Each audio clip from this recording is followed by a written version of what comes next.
Setitik kebaikan bisa menyadarkan kejahatan.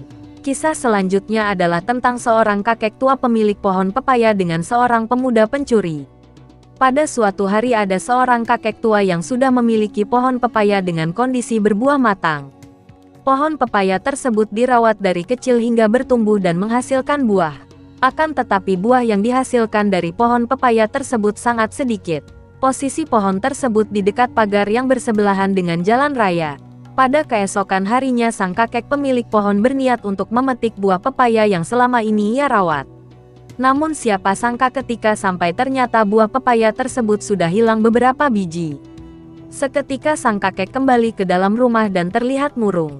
Sang istri yang melihat keadaan tersebut merasa heran hanya karena buah pepaya yang tak seberapa harganya bisa sekecewa dan semurung itu. Namun yang dipikirkan oleh kakek berbeda dengan yang dipikirkan oleh sang istri. Ia memikirkan begitu kasihan terhadap seorang pencuri harus menunggu sampai tengah malam sekaligus penuh usaha hanya untuk mendapatkan beberapa buah pepaya.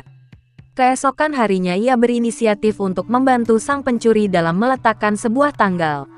Namun siapa sangka ketika keesokan harinya buah pepaya yang ada pada pohon masih utuh jumlahnya. Sang kakek mulai bersabar dan mencoba menunggu keesokan harinya.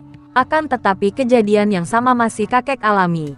Di mana buah pepaya masih utuh meskipun sudah diletakkannya sebuah tangga di dekatnya. Hari esoknya kakek kedatangan tamu seorang pemuda yang belum pernah ia temui sebelumnya. Pemuda tersebut membawa beberapa pepaya matang.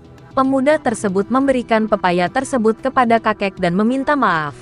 Pemuda tersebut juga menjelaskan jika dirinya lah yang mencuri pepaya milik kakek tadi. Sebenarnya pemuda tersebut masih berniat untuk mencuri pepaya.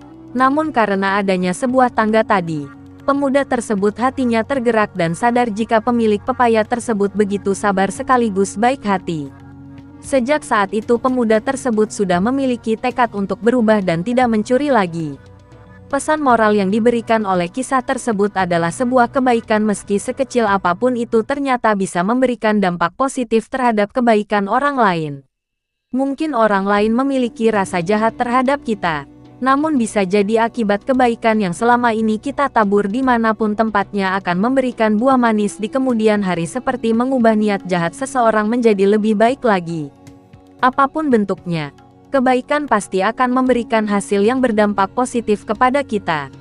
Meski mungkin kita tak merasakannya, bisa jadi yang akan menuai adalah anak cucu kita kelak.